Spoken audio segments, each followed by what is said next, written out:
The cold came early in that year. Not the deep cold, not yet, but early enough that the ground along the north face of the ridge had already begun to harden, and the grass in the low fields had gone from brown to something closer to gray, and the sky sat heavy over the valley like a lid pressed down from above. It was the kind of November that reminded people what was coming. Most of them responded the way people always respond when something large and inevitable approaches. They stacked wood higher, they checked their stores, they patched the gaps they had ignored all summer and hoped the patches would hold. They prepared for what they knew because what they knew had always been enough. Agnes Whitmore was not stacking wood. She was standing behind her cabin with a spade in her hands, looking at the ground. She was 64 years old. Not tall, not particularly strong, not anymore.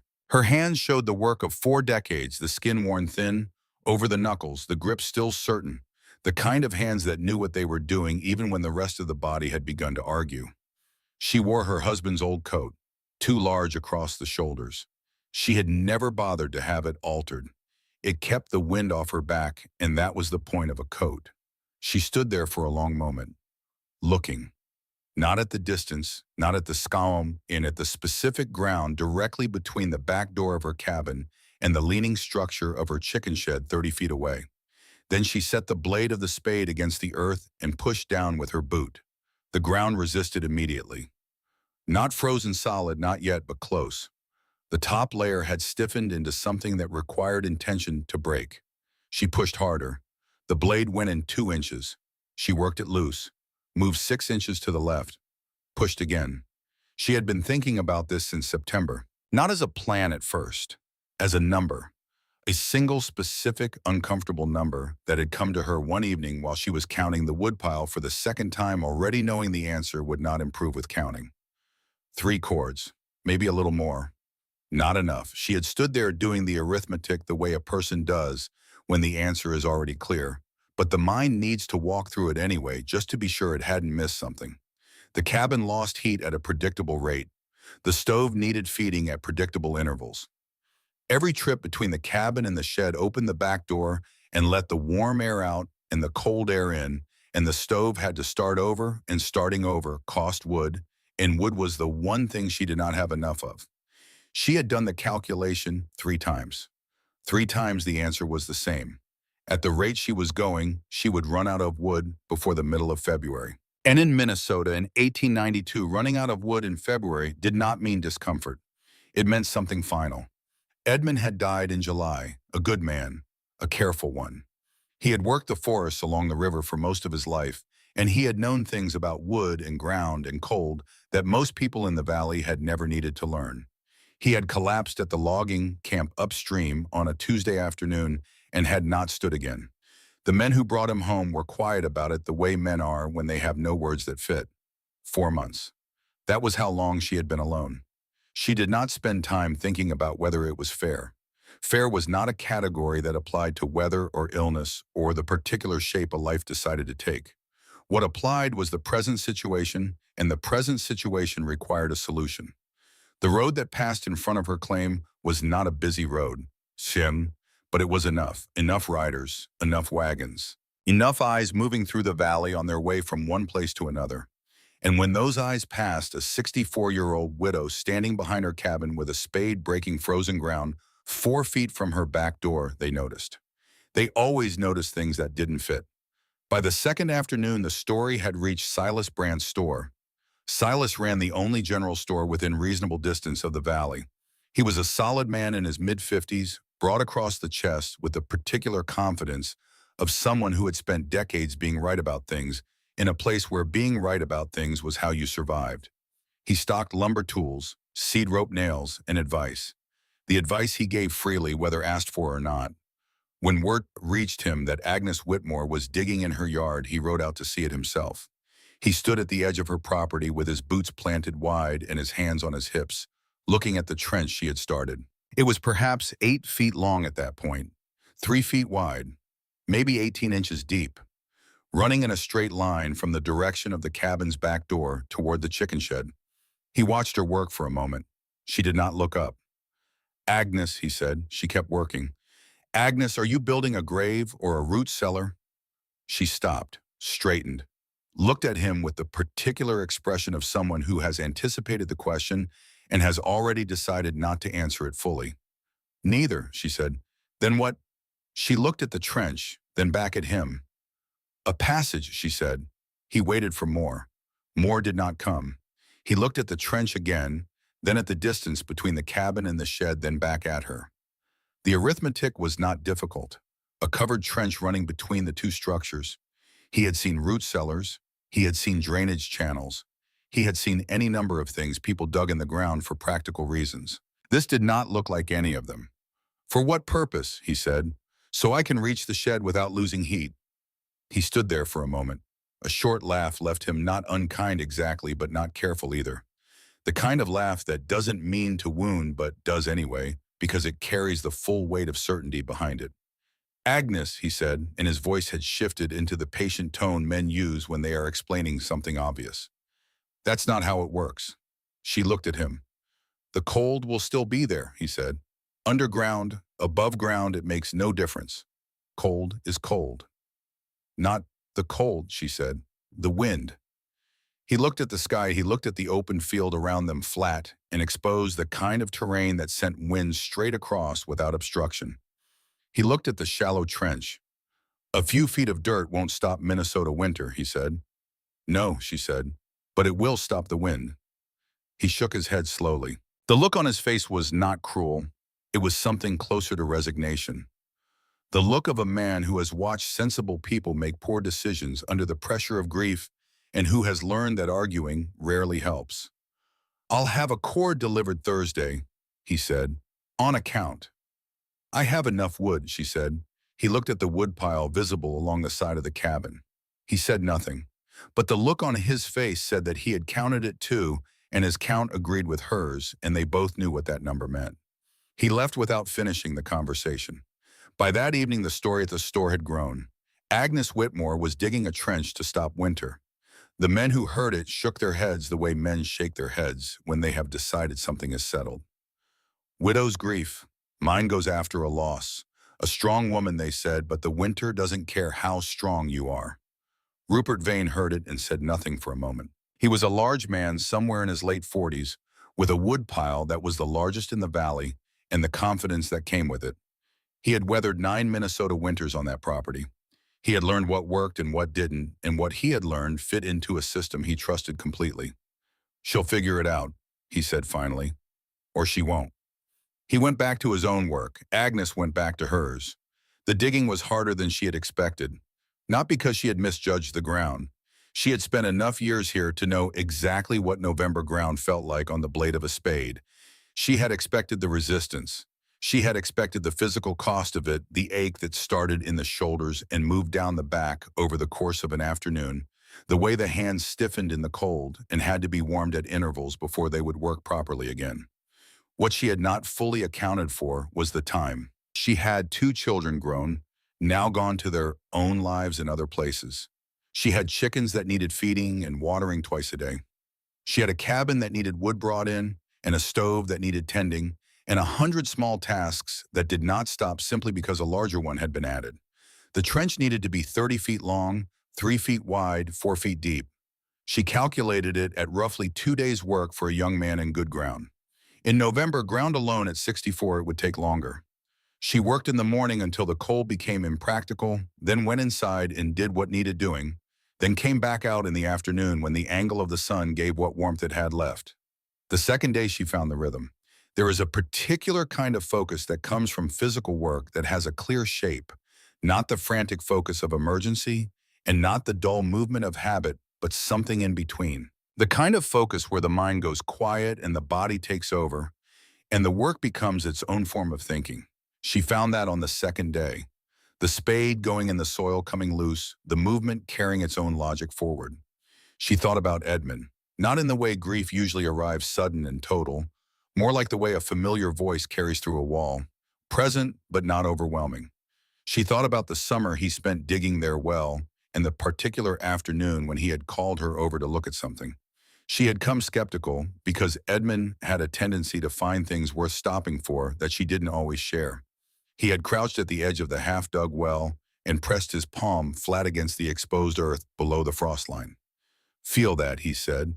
She had crouched beside him and pressed her hand to the same place. It was cool, but it was stable. Not the biting, shifting cold of surface air, but something that simply was. Constant, unaffected by what was happening above it. "Below the frost," he said, "the ground doesn't follow the wind." She had nodded, followed it away, gone back to what she was doing. That was the thing about Edmund. He noticed. And the things he noticed had a way of becoming useful years later, in situations neither of them could have anticipated at the time. She stood at the bottom of the trench on the third afternoon and pressed her palm against the wall of earth the same way she had at the well. The same quality was there. Cool. Stable. The surface wind was moving hard overhead. She could hear it, but down here below the surface, nothing moved. That was the whole point. It was not about warmth. She was not building something warm. She was building something stable. A channel where the air did not move, where the temperature did not swing with every gust, where the body could pass from one place to another without being reset by the wind. Still air holds heat. Moving air carries it away. Edmund had given her the seed of it without meaning to. The rest she had worked out herself in the long, quiet evenings of September and October, sitting by the stove and running the numbers and following each implication to its conclusion. She had arrived at the trench not through inspiration, but through arithmetic. The arithmetic had been clear. The solution had followed. She kept digging. On the fourth afternoon, as she found the creek bedstones she needed for the floor flat roughly even carried up in a wheelbarrow load at a time from the bend in the creek a quarter-mile east. She set them as she went, fitting them close, thinking about water and where it would move and how to make sure it moved away from the structure rather than into it. She thought about the timber ribs she had cut from scrap lumber, stacked behind the barn, the way they would sit across the trench, low and close, strong enough to hold the weight of packed earth above them. She thought about the bark she had peeled and stacked the overlapping layers, the direction of each piece, and how it would shed water. She thought about all of it the way she had always thought about problems that required thinking, not all at once, but in sequence, each piece following from the previous one.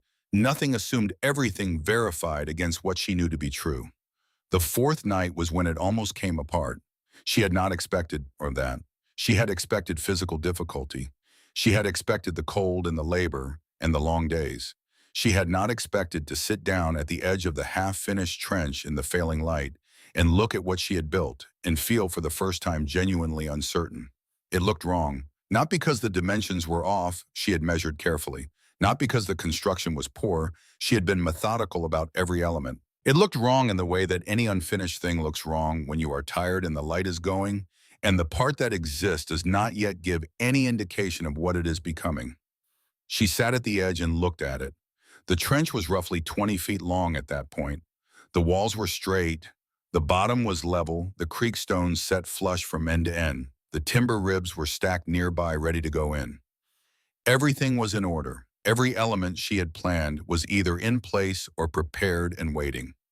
But the thing itself looked like a mistake. She thought about Silas Brandt's face, the patience in it, the certainty. She thought about Rupert Vane, who had 9 winters behind him and an axe that never stopped moving. She thought about the men at the store and the particular sound that a group of men makes when it has decided something is settled and does not require further discussion. What if they were right? Not about her state of mind. She was not confused. She was not acting from grief alone. Though grief was present in everything she did, those months, quiet and constant, the way groundwater is present in soil, you can't see it, but everything grows from it. She had done the math was clear. But what if the solution was wrong? What if still air below ground did not behave the way she believed it would? What if the cold found a way in that she had not accounted for? What if she spent the last of her strength on a trench that did nothing, and February arrived, and the wood ran out, and there was nothing left to do? She sat with that for a long time. The sky went from gray to dark. The first stars appeared above the tree line. The wind moved across the open field with a low, continuous sound, the kind of sound that doesn't vary, that becomes a kind of silence by itself. She did not pray. She was not a woman who found comfort in asking. She found comfort in knowing, and when she didn't know, in finding out. She reached into her coat pocket and took out the short length of stick she used for measuring. She stood up. She walked the length of the trench and measured it again. Then she measured the distance remaining to the shed. Then she stood at the near end and thought about the wind and where it came from and what would happen to it when it hit the back wall of the cabin and whether the trench was deep enough to stay below the surface turbulence. She thought about the well, about the quality of the earth below the frost line, about the way Edmund's palm had pressed flat against it and the way it had felt against her own palm, not warm but stable, and stable was not a small thing. She stood there for a long time. The math was still the same. The principle was still sound. Nothing she had observed in 4 days of digging had contradicted it. The doubt was not coming from the evidence. It was coming from the dark and from the tiredness and from the fact that the thing was not finished yet, and unfinished things do not defend themselves. She picked up the spade and drove it into the earth at the far end of the trench and kept going. Not because she was certain, because the math was. She finished on the 6th day. The last section of the roof was bark. She had run short of boards toward the end, laid in overlapping layers like shingles, set on the timber ribs, then covered with packed earth pressed down firmly from above.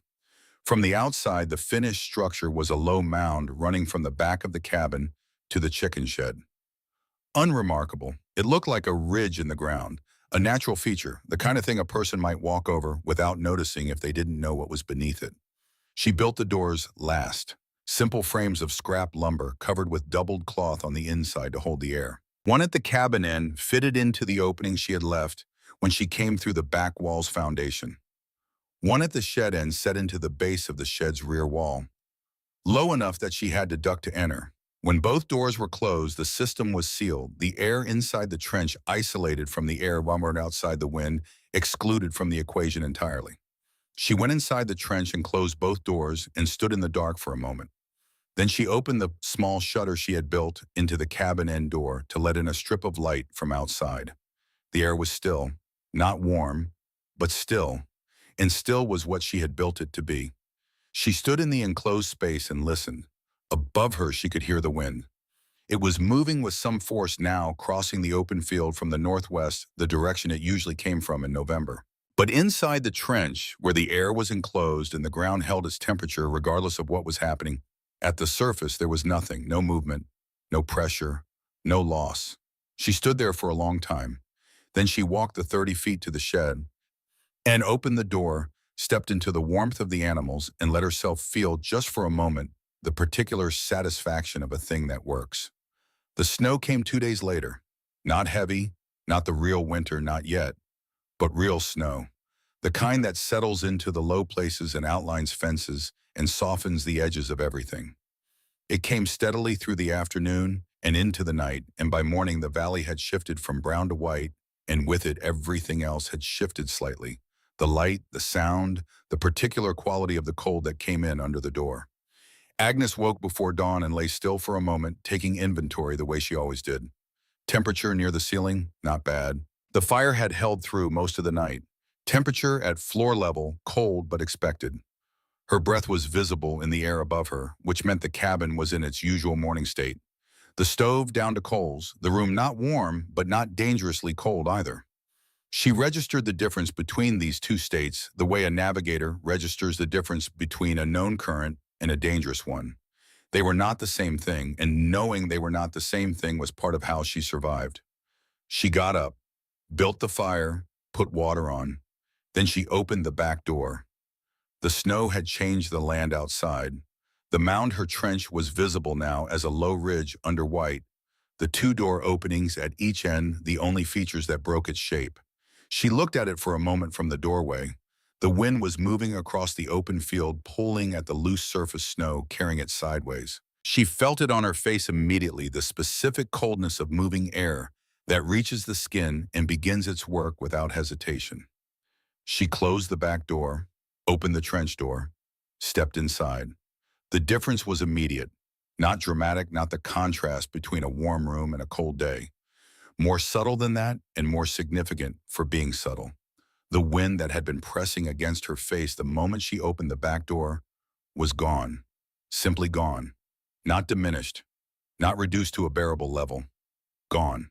The sound dropped with it, from the low continuous rush of open-air wind to something that was barely a sound at all, A distant presence overhead, separated from her by packed earth and 6 inches of new snow. The pressure followed, the feeling of being pushed, of leaning into something invisible, removed. She stood inside the trench in the early morning and felt nothing move. She walked its length slowly. 30 feet, no resistance, no urgency. No need to lower her head or quicken her step or brace against anything. The air around her was cool and still, the temperature of a space that the ground keeps, rather than the temperature of a space the wind creates. These are not the same temperature. The first is manageable.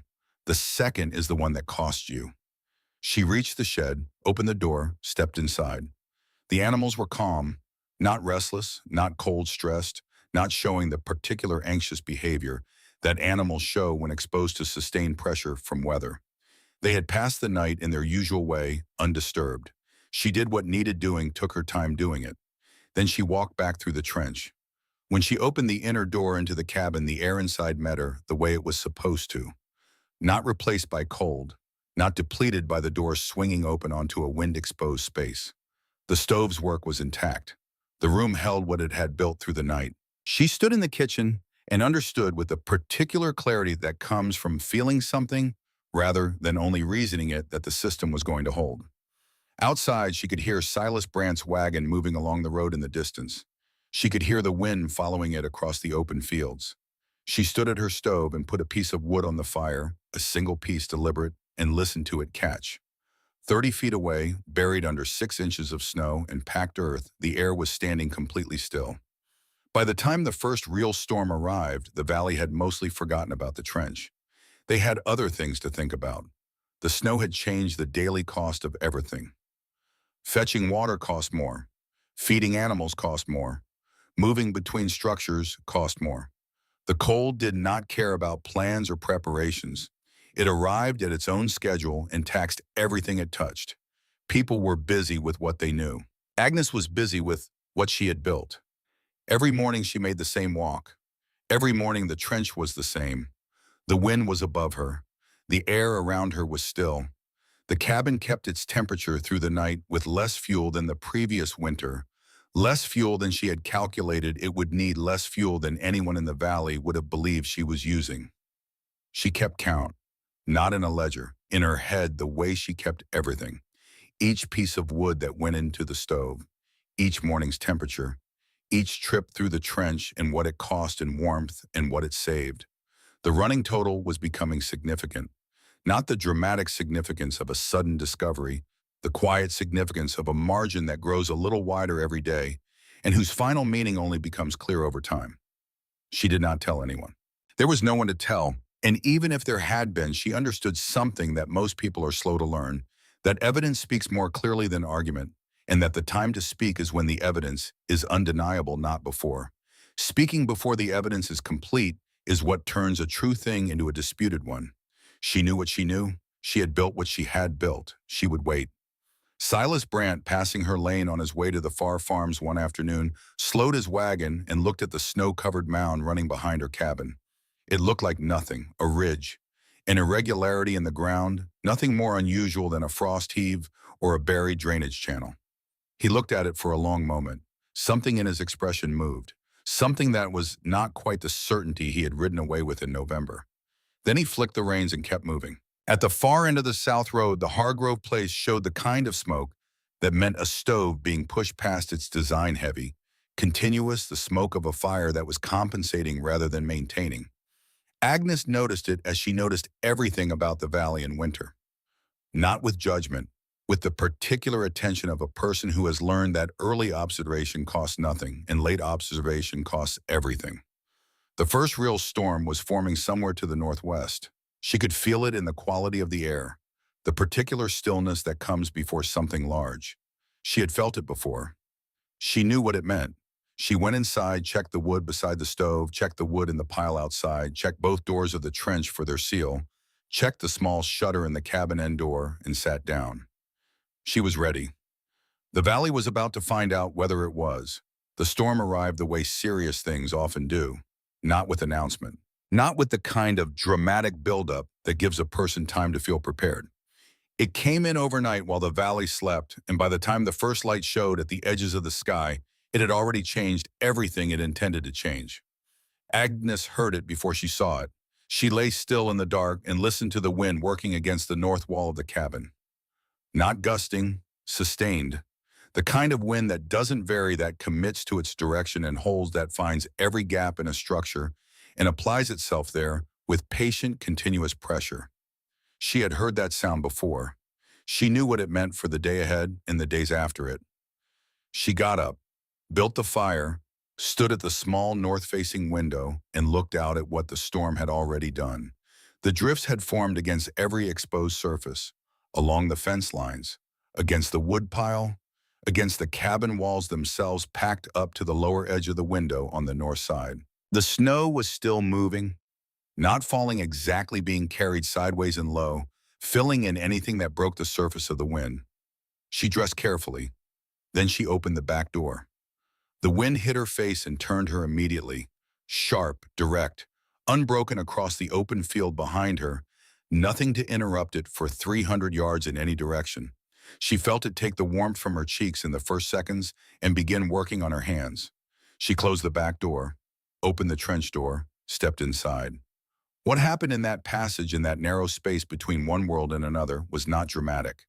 There was no roaring fire, no sudden warmth, no rescue from the cold. There was simply the absence of wind.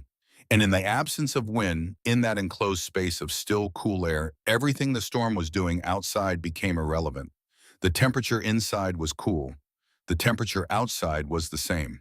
But outside, that temperature was being delivered at speed, driven into every surface, pried into every gap, multiplied by the force of its own movement. Inside the trench, it simply sat. And what simply sits can be managed. She walked to the shed, did what needed doing, walked back. The cabin held what it had built. She put a piece of wood on the fire and sat down. Outside, the storm continued. She could hear it. She did not need to go out into it. The storm lasted 2 days. When it passed, Agnes went outside and assessed the damage the way she always assessed things, without drama, with attention. The drifts against the north wall were significant. The wood pile had its cover blown partially off and needed resetting. The trench doors had held. The seals were intact. She went back inside, made a note of the wood she had used during the storm, compared it to what she had calculated she would need, and found the number better than expected. Not slightly better, measurably better. She filed the number. It was the beginning of December, and winter had only begun. 3 days after the first storm, Silas Brannett rode out to the Whitmore place. He told himself it was a routine check. He was in the habit of making rounds after bad weather, checking on the older residents, the ones who lived alone, the ones whose wood piles he had reason to worry about. It was a practical habit, not a personal one. He was the kind of man who kept track of people, because keeping track of people was part of how he understood the valley and his place in it. He rode up the lane and stopped his horse. Agnes was in the yard, not struggling, not working frantically to dig out from the storm's aftermath. She was moving at a measured pace, clearing a path from the front door to the road.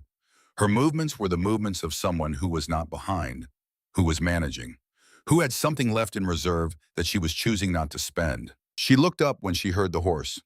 "Silas," she said. "Agnes." He dismounted, tied the horse to the post by the road, walked up the lane. His eyes moved across the yard the way his eyes always moved across things, taking inventory, because inventory was how he understood the condition of places and the people in them. The wood pile. He looked at it, then he looked again. Then he made himself look at something else, because what he had seen required him to recalibrate, and recalibrating in front of someone was something he preferred not to do. He had expected the woodpile to be depleted. After a storm like that, after the week of cold that preceded it, a single person heating that cabin would have burned through a meaningful portion of what they started with. His running count of the valley's residents and their likely supply was a practical habit, not a morbid one.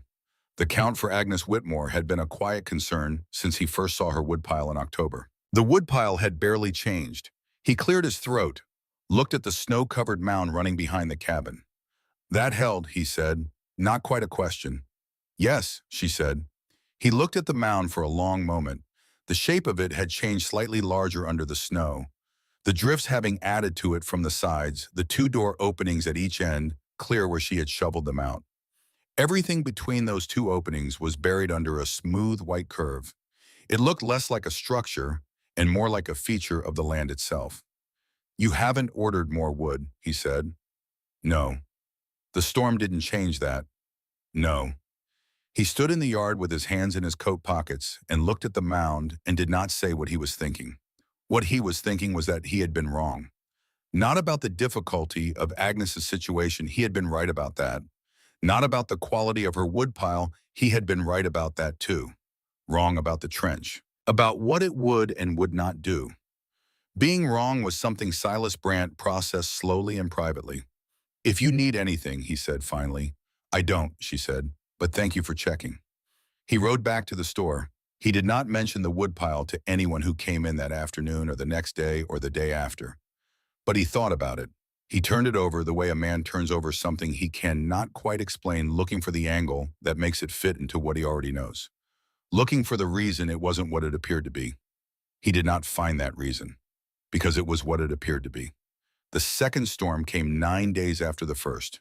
Deeper, harder. The kind that changed the valley in ways that lasted drifts so large, they redirected foot traffic for weeks afterward, ice forming on the inside surfaces of window frames in every cabin that had a gap somewhere in its construction, the particular sound of roof timbers adjusting under uneven load, that everyone who heard it pretended not to hear because there was nothing to be done about it until spring.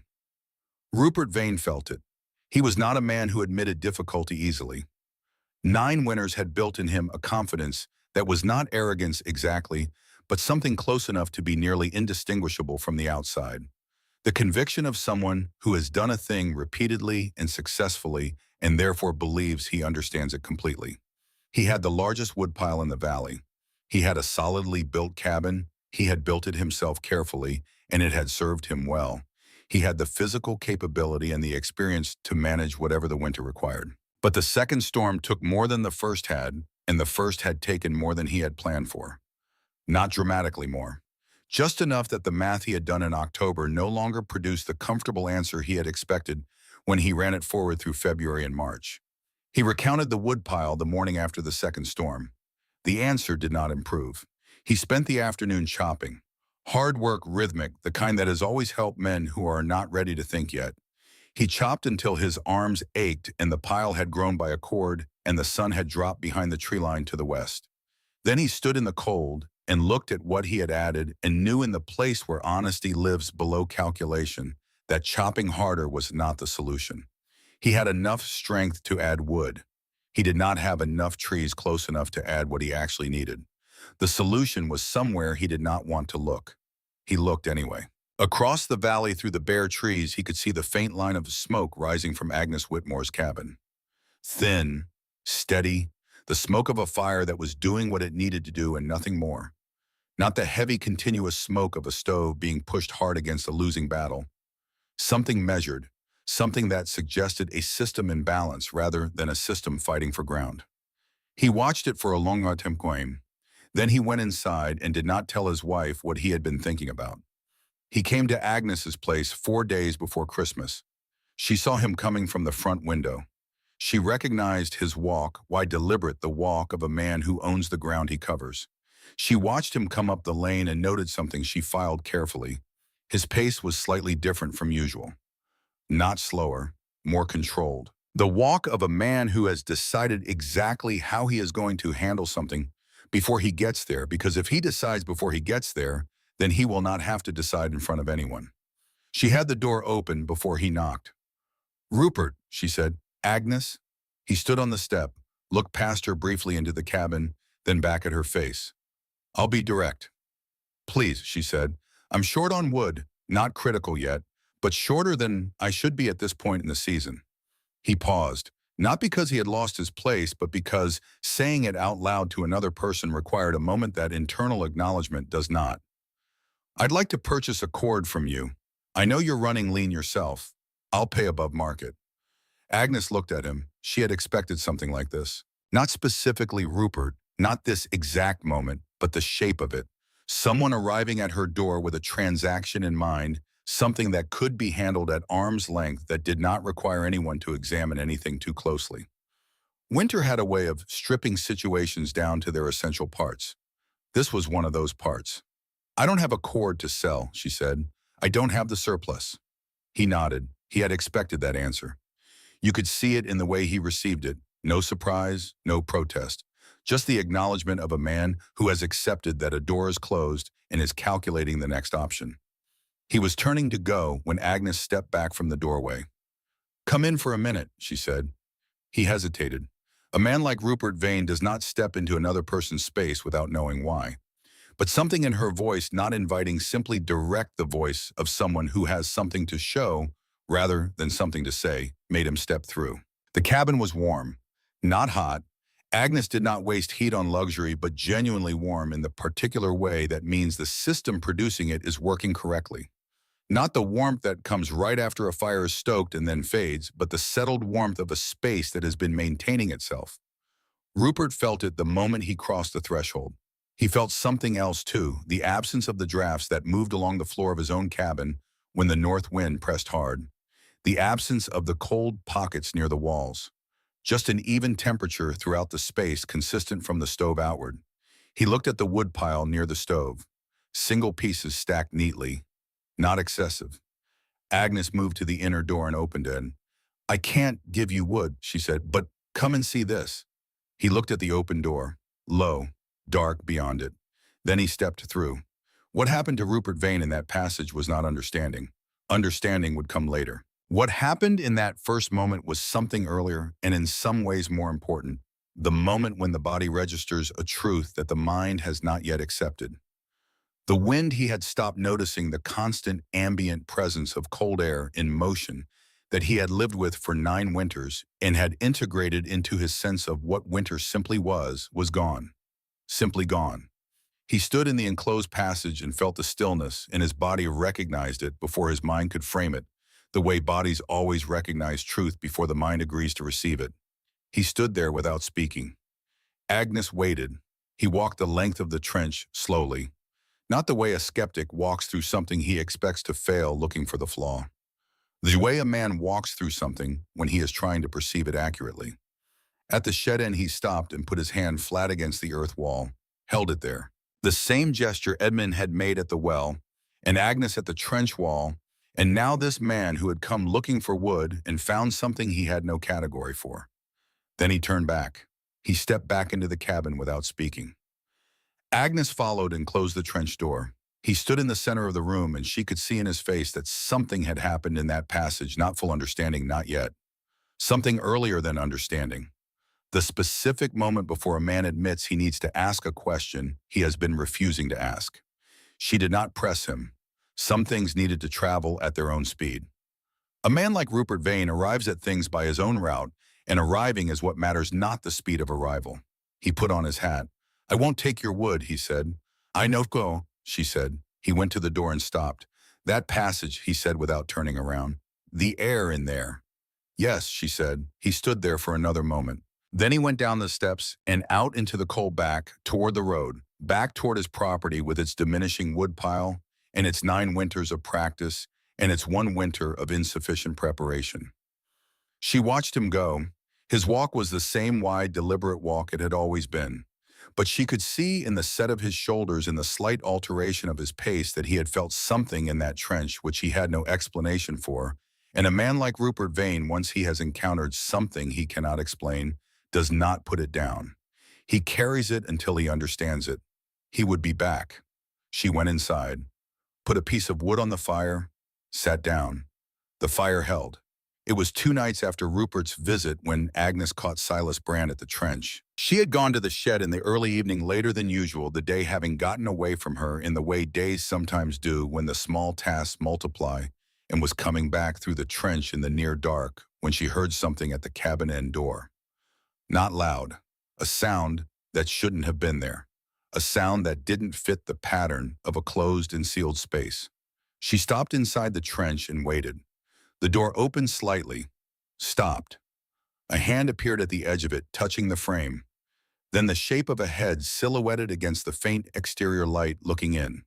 Not entering, just looking. The particular posture of a person who wants to perceive something without committing to the act of perceiving it. She recognized the shape of the shoulders. Silas Brandt, standing at the entrance to the trench alone in the near dark at an hour when no one would expect to be observed. She watched him for a long moment. He was still the way a man is still when he is genuinely trying to perceive something rather than confirm something he already believes. Not inspecting, feeling, the quality of the air inside the trench, the stillness of it, the thing that could not be explained in the vocabulary he had always used that required a different vocabulary he did not yet have. She took a step forward. He heard the footstep, pulled back, turned, saw her standing in the trench 3 feet away looking at him. The two of them stood in the near dark and looked at each other. Silas Brandt's face did not do anything simple. It moved through something, the first flash of embarrassment, then something harder beneath that, the resistance of a man who has been caught in the act of questioning what he was publicly certain of. Then it settled into something quieter than either of those. Something that was neither the certainty of November nor the embarrassment of this moment, but something that had been building between them across the weeks of winter. Agnes did not speak. Silas did not speak. After a moment, he stepped back from the door and walked away toward the road. She heard his footsteps in the snow, steady and unhurried, a man who walks as though he chose to leave rather than had to. She stood at the entrance to the trench for a moment. Then she went inside the cabin, built up the fire, and sat down. She did not need to think about what it meant. She already knew. A man like Silas Brandt does not come to look at something in the dark unless he has already, in private, stopped being certain that it is wrong. The public position can lag behind the private one for a long time in a man whose public position carries weight. But the private one was what mattered, and the private one had already changed. December closed like a fist. The temperature dropped every few days, not back to where it had started between drops, but lower each time, the floor of cold rising, so that what had been a difficult night 2 weeks ago was now an ordinary night, and what was coming would be worse than anything so far. The kind of cold that doesn't announce itself dramatically, but simply establishes itself as the new condition, the new baseline from which everything else is measured. Wood piles were beginning to matter in the way they only begin to matter when people realize they are finite, and the winter is not. Agnes watched the valley from the particular distance of someone who has already solved her own problem and cannot solve anyone else's. She was not indifferent to her neighbors. She had lived among them for 30 years. She understood their situations because she had been watching them accumulate since October, the choices made in abundance that only become visible as mistakes when scarcity arrives. She could not give them what she didn't have. She could not build their trenches for them. She could not reach back to October and change the decisions they had made when the ground was soft and the sky was clear and winter was still theoretical. What she could do was manage what she had built and be steady and be here when the time came. She fed the stove in the morning at midday, and in the evening, the bare minimum, the cabin required no more. The fire burned low and steady. The room held its temperature. The trench did its work in the dark under the snow without anyone seeing it, which was fine. Work does not need to be seen to be done. Outside, the valley was entering the part of winter that separates what people plan for from what winter actually is. The storms had not been extraordinary by historical measure. The cold had not broken any records that anyone could cite. But it had been sustained, and sustained cold has a different character from dramatic cold. It finds weaknesses that a single severe event might skip. It works them wider slowly day by day until small miscalculations from October become serious problems in January. Rupert Vane was at his woodpile every morning now, not chopping, counting. Silas Brandt had added a third fire to his store, which meant the building was losing heat faster than 2 fires could compensate for, which meant something in its structure was failing a gap somewhere, a seam that had opened a place where the cold was getting consistent purchase. Agnes had noticed the change in his chimney smoke from the road, heavy and continuous where it had once been moderate and intermittent. At the far end of the South Road, the Hargrove place showed smoke that burned all day without pause, the smoke of a household that was spending rather than saving because spending was all that was left. Agnes knew what was coming. She knew it would come to her door. She was ready. The third storm was building to the northwest. She could feel it in the quality of the silence on the night before it arrived, the particular stillness of open ground that is holding its breath before it acts. Not the stillness of the trench, which was the stillness of something protected and enclosed. The stillness of something that is about to stop being still. She went to bed at a reasonable hour. She slept. Outside, the stars were sharp and close in the frozen sky, the way stars are sharp and close when the air has been stripped of everything soft. The temperature was dropping toward the coldest reading the valley had recorded in 4 years. In every cabin, on every road in that valley, fires were burning, wood piles were diminishing, and the margin between what people had planned for and what was actually happening was growing narrower with every hour. The third storm hit on the last day of December. It arrived with the completeness of a thing that has been building for a long time and has finally committed. Snow that came horizontally.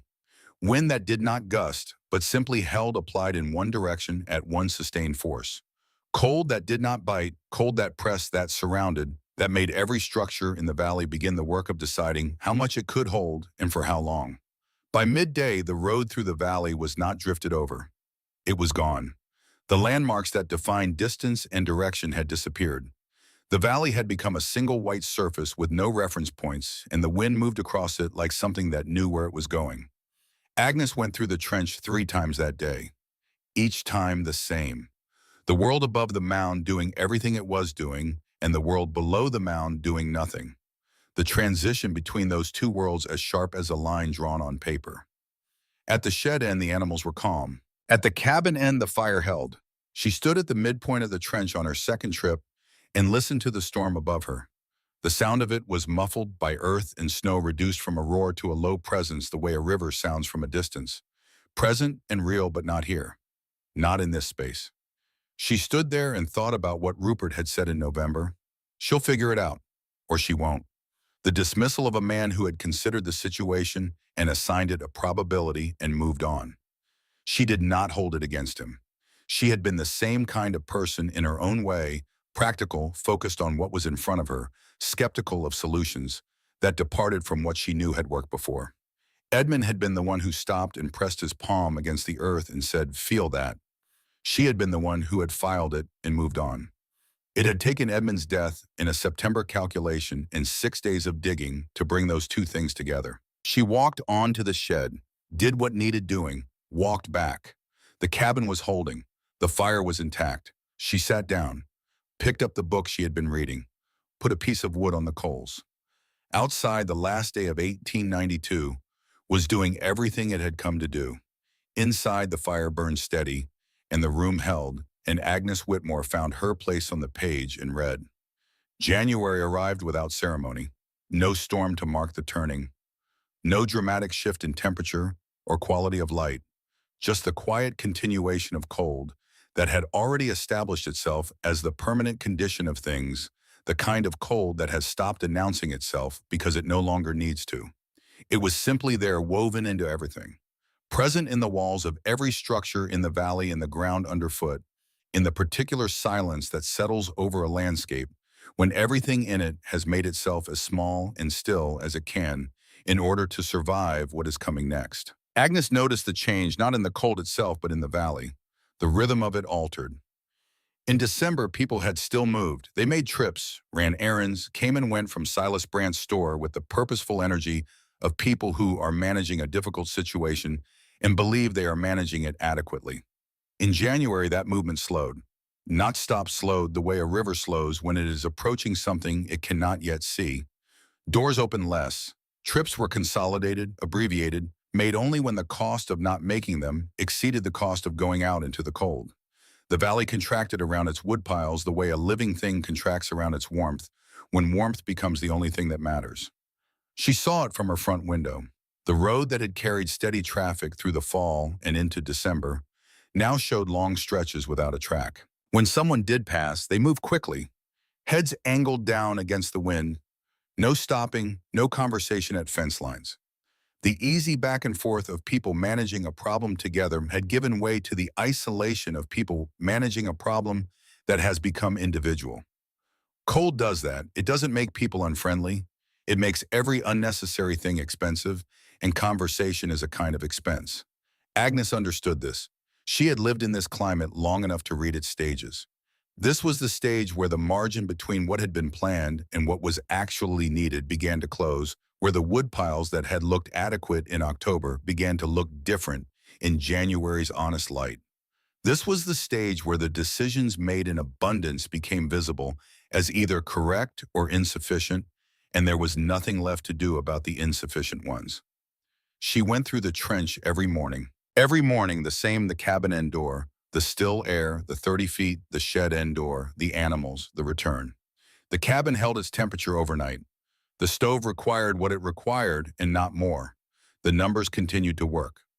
Rupert Vane came back on the 14th of January. Agnes knew it was him before she opened the door. She recognized the knock, 3 deliberate strikes, evenly spaced the knock of a man who has decided what he is going to say before his hand touches the wood. She had been expecting him for several days. She had been watching the temperature and counting the weeks since his first visit, and doing the arithmetic she suspected he was also doing privately at his own woodpile. She opened the door. He was standing on the step the way he had stood the first time, upright, deliberate. But something in the architecture of his posture had changed. The first time he had come with a transaction in mind, something that could be handled cleanly and at arm's length. What stood before her now was not a transaction. It was something harder than that, something that required more of a man than a transaction does. Agnes, he said. Rupert, come in. He stepped inside. She closed the door. He stood in the center of the room and looked at it the way he had looked at it the first time, the woodpile, the fire, the settled temperature of the space, and this time he did not file it away or look for an explanation that fit his existing understanding. He just received it, directly, as what it was. 2 weeks, he said, maybe 3 if I'm careful. Then I'm out. She looked at him. And careful is already what I'm doing, he added. This isn't me being wasteful and asking for help. I've been careful since December. It's still 2 weeks. She nodded, because there was nothing to say to that would help him. The numbers were what they were. A man like Rupert Vane did not make that admission easily, and making it to her specifically, to the woman whose trench he had dismissed in November, to the woman he had come to in December looking for a transaction, and left with something he couldn't explain, required something from him that she recognized and respected without needing to name it. She moved to the inner door and opened it. Sit down, she said. He looked at the open door, at the darkness of the trench passage beyond it. Then he crossed the room and ducked through and sat on the short bench she had built just inside the entrance for exactly this kind of conversation. Agnes sat across from him, close in the narrow space. The door to the cabin was open behind them, letting in a strip of light. The door to the shed was closed at the far end. The air between them was absolutely still. Neither of them spoke for a moment, because the situation did not require preamble. 2 practical people in their later years sitting in a space that had made a specific argument about heat and wind and loss, one of them having proved the argument true across an entire season, the other having proved it true by failing to apply it. Explain it to me, Rupert said. All of it, from the beginning, not the trench, the thinking. I can see the trench. I need to understand the thinking. Agnes looked at her hands for a moment. Not gathering herself, she had no need to gather herself. Just the brief pause of someone deciding where to start, what the right first principle is. Cold doesn't take your heat, she said. Wind does. He said nothing, listening in the way practical men listen when they have decided to listen completely without preparing a response. Cold receives heat. It accepts what comes to it gradually, the way the ground accepts water. Wind carries heat away actively. It strips it from surfaces. It enters spaces and replaces warm air with cold air faster than any fire can compensate. Every time you move between your cabin and your barn in open air, the wind strips the heat from your body and from the building when the door opens. Every trip costs you. Not a little, a measurable amount that compounds across days and weeks. He was looking at her with the focus of a man who is not just hearing words, but rebuilding something in his mind as each word arrives, laying the new structure over the old one and finding it fits better. Stop the wind, she continued, and you stop most of the loss. The temperature inside a still space stays close to what you've built. The ground below the frost line holds a temperature that doesn't change regardless of what's happening at the surface. No gusts, no pressure variations, no contact with moving air. This passage has the same temperature now as it did in November, the same temperature it will have in February. Still air constant, ground, no exposure. She paused. Every trip I make to the shed costs nothing. Nothing is stripped. Nothing is replaced. When I come back through that door, the cabin is exactly as I left it. The same fire that would have heated this room for 3 hours still heats it for 3 hours, because nothing has interrupted it. Rupert was quiet for a long time. Outside, the wind was moving across the field, 15 miles an hour steady, the kind of wind that doesn't feel dangerous until you've been in it for 10 minutes and your hands have stopped cooperating. Up here in the still space under packed earth and snow, that wind was a sound from another world. All this time, he said. Yes. I've been trying to make more heat. Yes. And you stopped losing it. Yes. He said the last part again quietly to himself rather than to her. The way a man repeats something when he is pressing it into a place where it will stay, where it will become the foundation of a different kind of thinking. She recognized that. She had done the same thing the afternoon she had pressed her palm against the earth wall in the bottom of Edmund's well, and understood without yet having words for it that what she was feeling was not just cool ground. It was the beginning of an answer to a question she hadn't known she was asking. The snow on top, Rupert said after a moment, that helps. It adds insulation, still air trapped in the snow itself. The drift against the mound is better than bare earth. So the storm made it stronger. Yes. Something moved across his face. Not quite a smile, something more considered than a smile, the expression of a man who has encountered a reversal and is determining what it means about the larger system. I can't build this now, he said. No, the ground is frozen 2 feet down and deeper. Spring, before the first cold week in October. That's when it needs to be built. Not when you need it, before you need it. The problem with most solutions is that people build them after they understand the need, and by then the conditions that make building possible are already gone. He nodded slowly. His eyes moved along the walls of the trench, up to the timber ribs overhead, down to the flat stones on the floor. She could see him memorizing it, the dimensions, the construction choices, the reason for each element. The practical mind, absorbing and cataloging. I owe you an apology, he said. Agnes shook her head.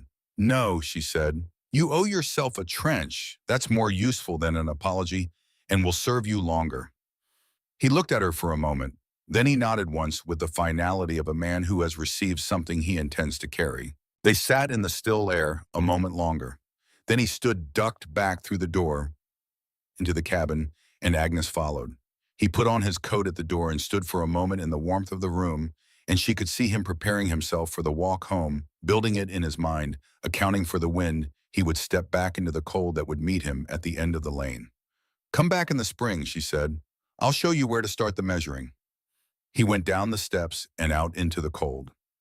Agnes stood at the window and watched him go down the lane, his walk wide and deliberate as it always was. He turned onto the road and headed south toward his property, into the wind, back toward everything he had built and what it still needed to become. She closed the door. The fire held. The room held what it had built. She put a piece of wood on the coals and watched it catch. Silas Brandt came on a Thursday, not casually, not in passing. He came in the mid-morning on a weekday, which meant he had closed the store to make the trip, which meant this was not incidental, and he had made a deliberate decision to come at a time when decisions cost something. Agnes saw him riding up the lane and put water on before he knocked. He came in and sat down at the table without being asked, which told her what she needed to know about his state of mind. Silas Brandt was a man who observed formalities because formalities were part of how he maintained the structure of his relationships with people. Sitting without being asked meant the formalities had become too heavy to carry alongside whatever else he was carrying. She set 2 cups on the table and sat across from him.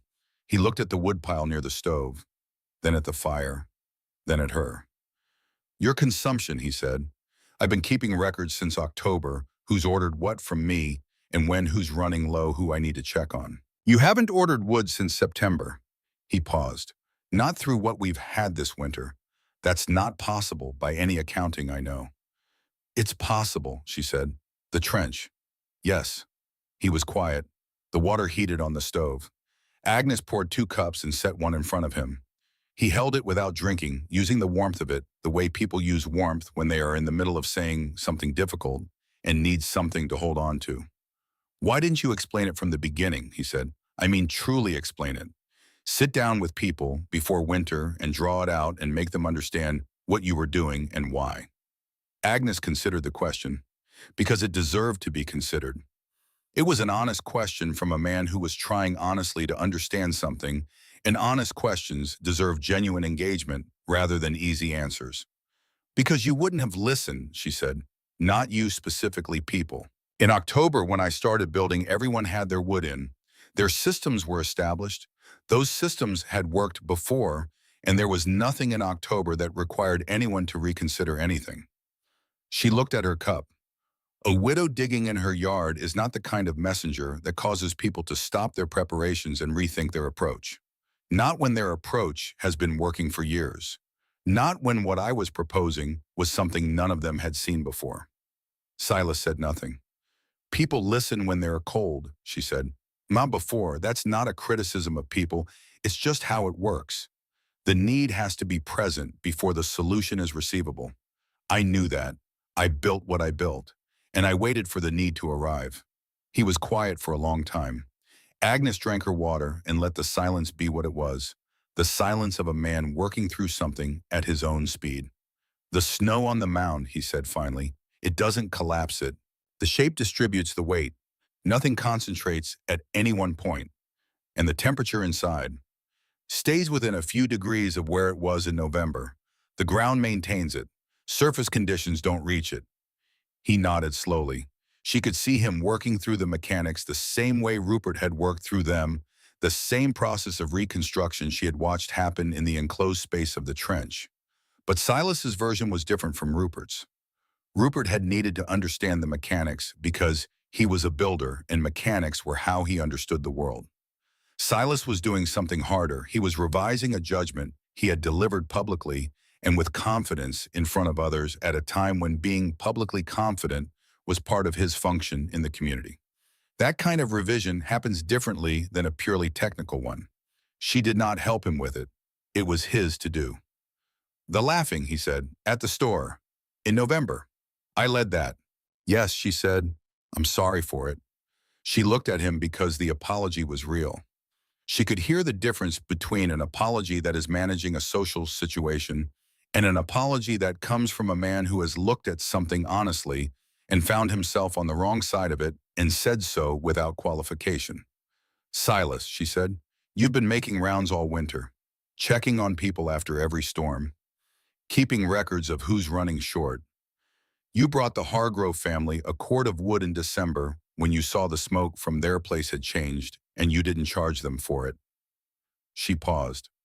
I know because Miriam Hargrove told me when she came to borrow needles in early January, and she said it without knowing I would pass it on, which is the kind of telling that means something. He looked at her. You were wrong about the trench, she said. You were right about other things.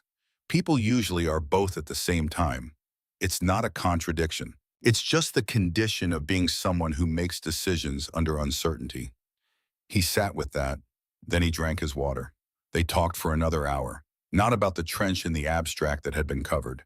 They talked about the specific construction, the timber ribs and their spacing, the way the bark sections overlap for drainage, the reason for the stone floor rather than packed earth, the importance of the door seals and how to make them tight enough without making them so tight that moisture built up inside.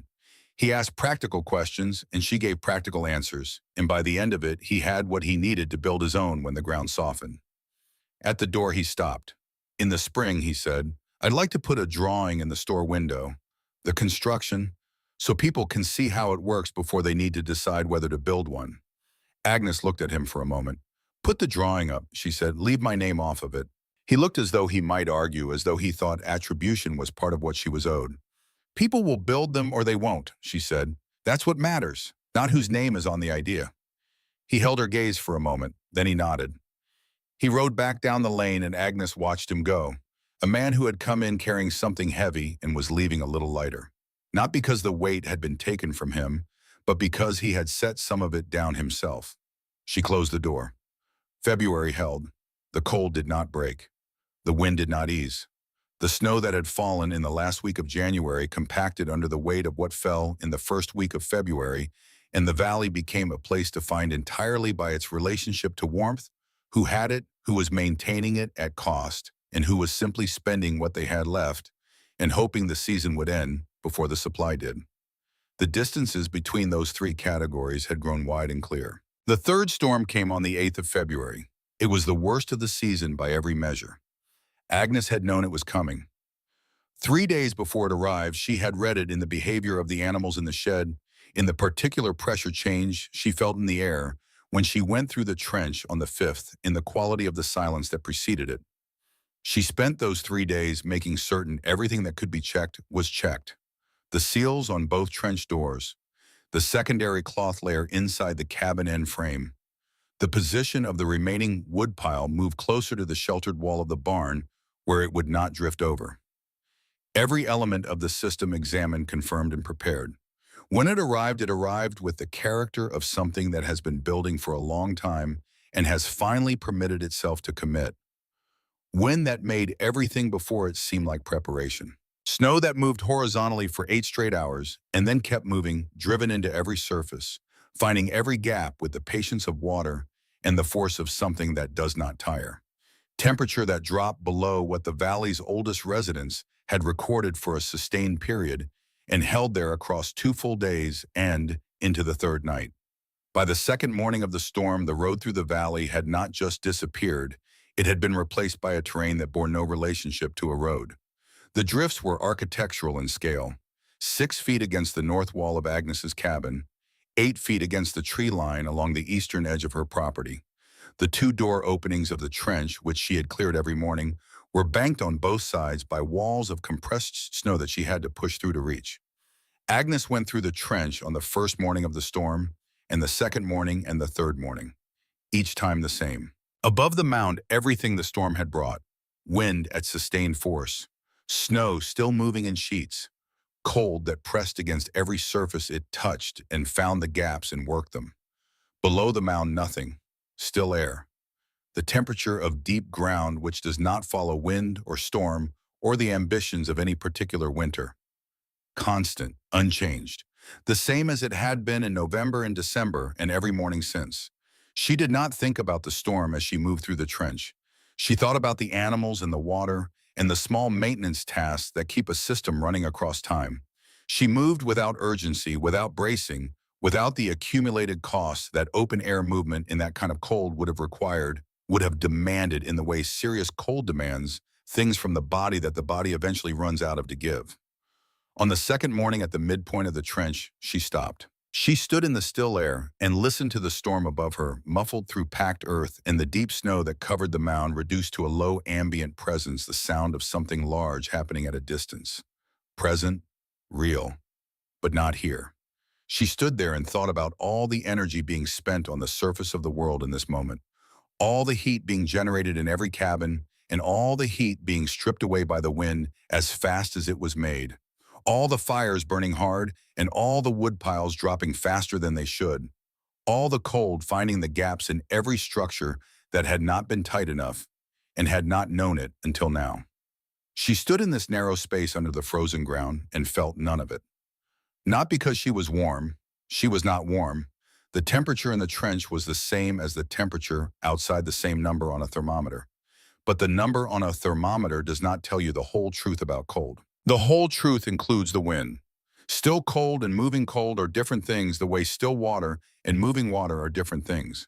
You can stand in still water. Moving water takes you with it. She had not built warmth. She had built stability.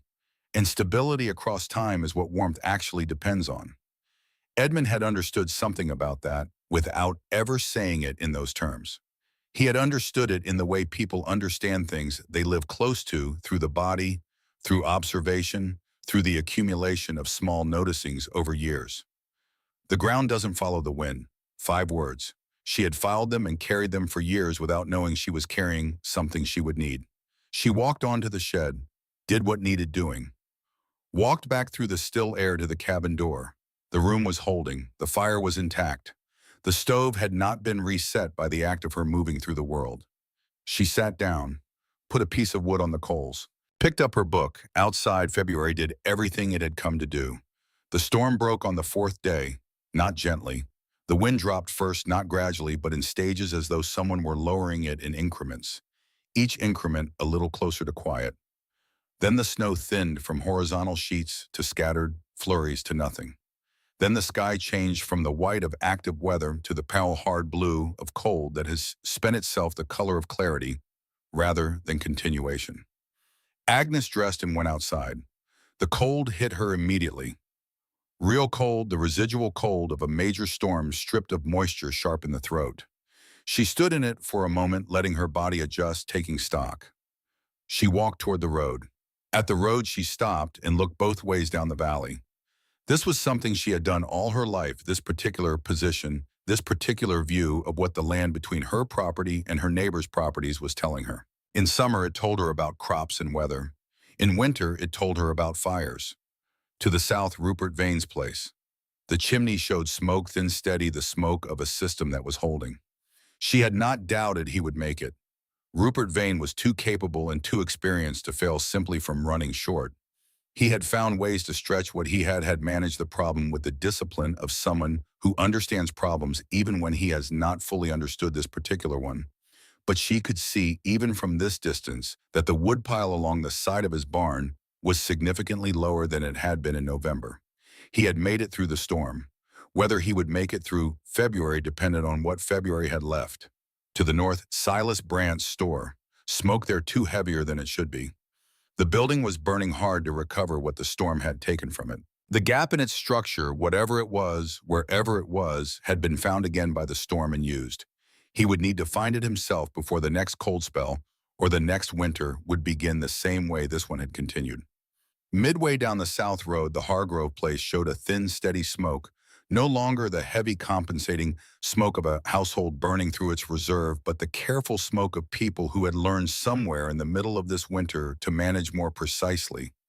Agnes did not know exactly what they had learned or how. It didn't matter. The result was visible in the smoke. She stood in the road and looked at the valley around her. She thought about what this winter had been in the plainest terms. A cold season in Minnesota, not the worst in memory, not a historical event. A normal winter with normal storms and normal cold that sustained itself in the way Minnesota cold sustains itself and does not apologize for. What it had revealed was not unusual circumstances, but ordinary ones stripped of the margin that usually makes ordinary circumstances manageable. The margin had been what she built in November. She turned back toward the cabin. The mound was there behind it, lower now under the compacted snow of the season, less dramatic than it had been in the deepest cold of February, settling back toward the ground. From the road it looked like nothing, a slight irregularity in the land behind the cabin. In another month, when the surface softened and the first growth returned, it would barely be visible at all. She opened the back door and stepped inside. The cabin was warm. Not the warmth of a fresh fire, the settled warmth of the system that had been maintaining itself through the night, through the storm, through the long, sustained cold of a Minnesota winter, with nothing but its own design to rely on. She stood in it and felt the steadiness of it, the product of something thought through and built carefully and maintained consistently. She moved to the stove, looked at the woodpile. Enough for 3 weeks, maybe a little more. She had started November with 3 cords. She had made it through the worst winter the valley had seen in 4 years, with something left at the end of it. That difference between the calculations she had made in September and the result she was standing in now was the trench, not magic, not luck. 30 feet of packed earth and still air and stone floor and doubled cloth built before it was needed, performing exactly what it had been built to perform. She picked up a single piece of wood, set it on the coals. Watch the bark catch first, then the grain of the wood beneath the flame establishing itself in the unhurried way fire establishes itself when it has been given what it needs and no more. March came in the second week of the month like a rumor that hasn't been confirmed yet. A slight softening in the quality of the air on certain mornings. A day here and there when the temperature rose above the line it had been holding below for months. The light changed its angle, the sun not warmer exactly, but arriving differently, at a position in the sky that had been unavailable since October. reaching into places it had not reached in all that time. The snow began to change from the dry, compressed substance of deep winter to something with more weight and give to it. The icicles along the eaves grew longer in the afternoons and dripped. The road through the valley reappeared in sections, this stretch of packed surface emerging as the drifts against it softened, then that stretch the road reconstituting itself piece by piece from the drifts that had buried it. Agnes felt the loosening of it in the way you feel any sustained pressure, when it begins to ease not as the arrival of something new but as the return of something that had been withheld. Not warmth exactly. Room, the particular sensation of having room again after months of everything compressed and close and requiring constant management. She went through the trench every morning through March, even as the practical need for it diminished with the warming. She went because she wanted to observe it through the transition to understand what the still air inside did, as the surface temperature changed, how the differential between inside and outside behaved as the outside rose. She took note of what she found. The principle held consistently across changing conditions. The ground below the frost line did not warm at the same rate as the surface. Still air remained the still air regardless of what the temperature was. The trench continued to do what it did at a smaller scale simply because its structure had not changed. She found this useful. She filed it. The morning she saw the digging was a Tuesday in the second week of March. She had walked to the road as she did most mornings, now that the walking was easier to look at the valley in the particular way that the end of a difficult thing makes you want to look at the place where the difficulty happened. To take stock. To compare the present to the beginning and see what the distance between them amounts to. The air was above freezing for the first time in weeks, soft in a way that felt like a new quality rather than the absence of an old one. The sky was a different blue than it had been all winter, less absolute, less certain of itself. She looked south first. At the far end of Rupert Vane's property behind the barn, she could see movement.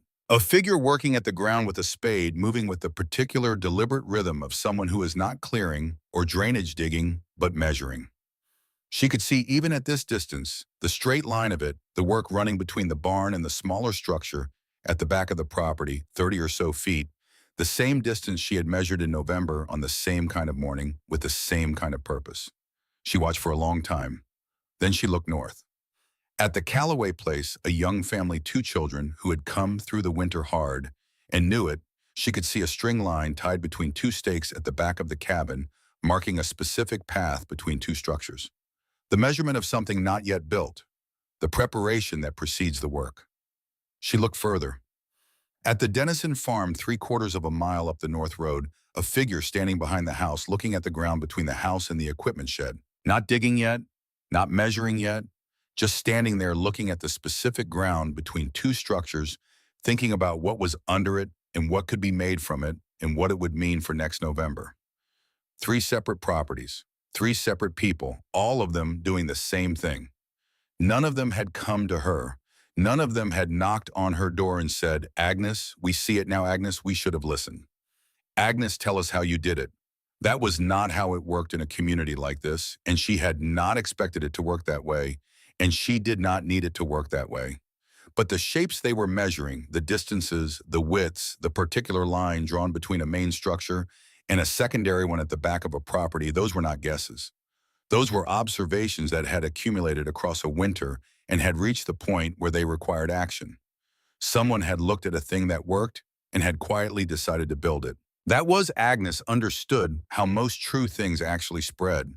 Not through announcements, not through the formal reversal of public positions, not through credit given and received in the open where everyone can see the accounting, through the quiet observation of results over time and the private decision to build what works and the willingness to begin before anyone is watching. She stood at the road for a long time. The morning was still cold enough that her breath was visible, still cold enough that she could feel the temperature at her cheeks and hands.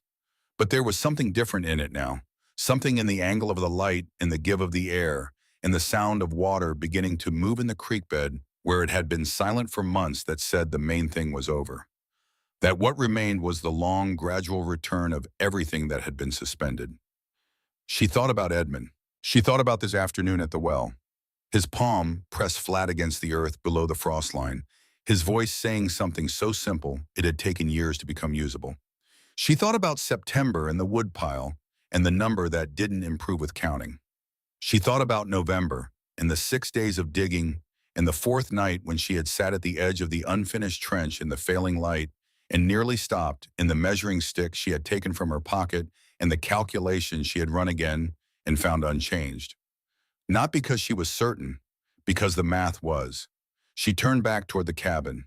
The mound was there behind it, lower now settling back toward the surface, the outline of it softening as the snow around it compacted and the edges blurred. In another month, it would look like a natural feature of the land, a slight ridge, an irregularity that had always been there that anyone looking for the first time would not think to question. What was underneath it would not change. The still air, the ground temperature, the stone floor, the timber ribs, the doubled cloth doors. It would be there in October when the first cold arrived and the calculation needed to be run again. It would be there in November when the first snow fell and the wind came from the northwest across the open field. It would be there the winter after this one and the winter after that, performing exactly what it had been built to perform, as long as the wood held and the doors sealed and someone went through it every morning and did what needed doing. She opened the back door and stepped inside. The cabin was warm. The fire from the night before had held through the morning, as it had held every morning since November, as it would hold every morning forwards as long as the system that supported it was maintained. She moved to the stove, looked at the woodpile. 3 weeks remaining, maybe 4. The winter had come with everything it had. She had been here when it arrived. She was here when it was leaving. The wood was still there. She picked up a single piece, set it on the coals, watched the bark catch the grain, catch the flame find its place, and settle into the steady burn of a fire that knows what it is doing. Outside somewhere in the valley, 3 spades were going into the ground. The shapes that would be built would not carry her name. They did not need to. She pulled her chair to the window and sat down and looked out at the morning. The valley emerging from its long compression, the road showing itself again through the retreating snow, the smoke from the cabins rising straight up into the still air for the first time in months, because the wind had finally for the first time since October decided to rest. Everything she had built had done exactly what she had built it to do. Not fight the winter, not outlast it through force or volume, or the kind of sheer stubbornness that wears itself out before the thing it is fighting does. Something simpler than any of that and more durable than any of that and available to anyone willing to think it through before the ground froze. She had simply stopped letting it take what was hers.